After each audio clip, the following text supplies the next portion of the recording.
Бәріңе қайырлы күн ағайындар, сіздермен бірге Крейдер. Мен бүгін сіздерге потенциалы жоғары топ 5 криптовалютаны көрсететін боламын. Мен сіздерді осыны сатып ал, бүйт деп мен сіздерді үгіттемеймін. Бұл менің ойым. Егер сатып алам десеңіздер, менімен бірге сатып алыңыздар.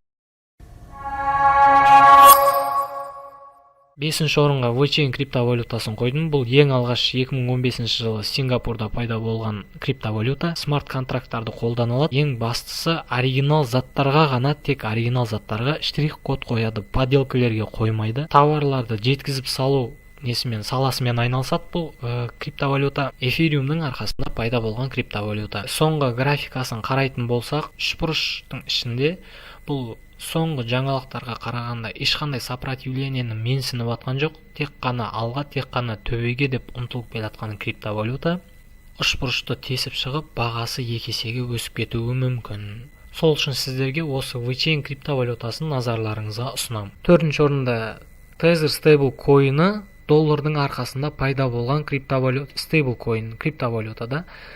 Tether стейблкоинін 74%-ке ақшалай қамтамасыз етіп отыр доллар. Бұның объемы, сатып алу сатуы биткоин, эфириум, Ripple'дың объемдарымен бірдей болып келе жатыр қазір. Сол үшін осы жақын арада Tether'дің бағасы 2 есе немесе 3 есе өсіп кетуі мүмкін. Сол үшін осы Tether стейблкоинін сіздің назарларыңызға ұсынамын. Ripple криптовалютасы ең алғаш 2004 жылы Райан Фугер деген кісінің арқасында пайда болған криптовалюта.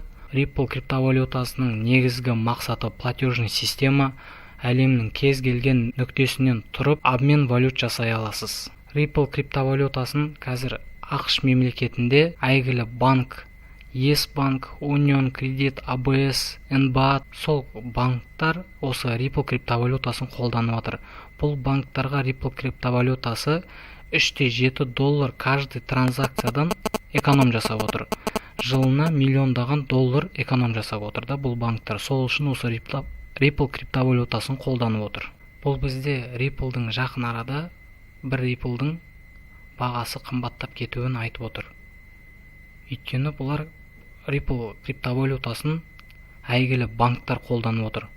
Бұның бәрі вниманияға жатады. Сол үшін қазір біразы Ripple криптовалютасына вложение жасап отыр. Сол үшін осы Ripple криптовалютасын сіздердің назарларыңызға ұсынамын. 2-ші орында тұрған Cardano криптовалютасы.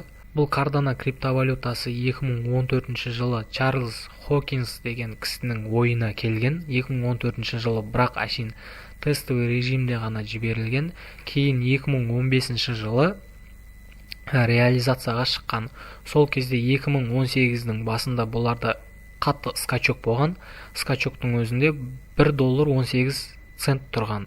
Кейін 2018-дің аяғында бағасы төмендеп кетіп 12 цент тұрып жатыр. Қазір 12 цент тұрады. Қазір соңғы жаңалықтарда, соңғы графикада бұл Cardano криптовалютасы трендті қабылдап алды. Енді тек қана бағасы өсет деген үміттеміз.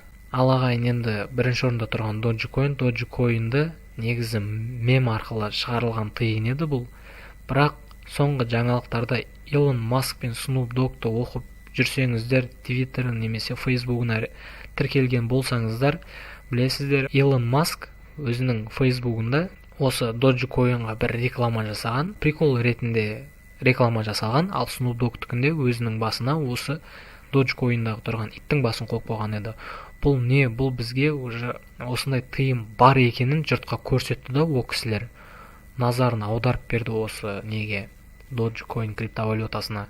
Енді жақын арада енді осы Dogecoin'да сол жаңалықтарды графикасын қарағанымда скачок болған, өте мықты скачок болған.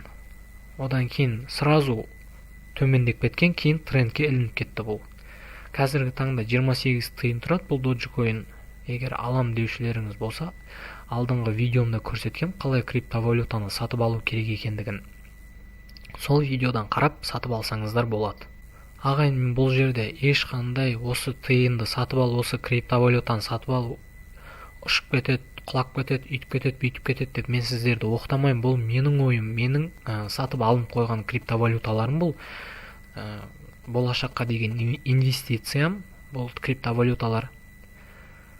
Сол үшін өздеріңіз ойланып бір шешім қабылдап керекті осы криптовалюталарды сатып алсаңыздар болады. Сіздерден максималды түрде поддержка, комментарийда сұрақтарыңыз болса қойыңыздар, мен жауап беремін әркез.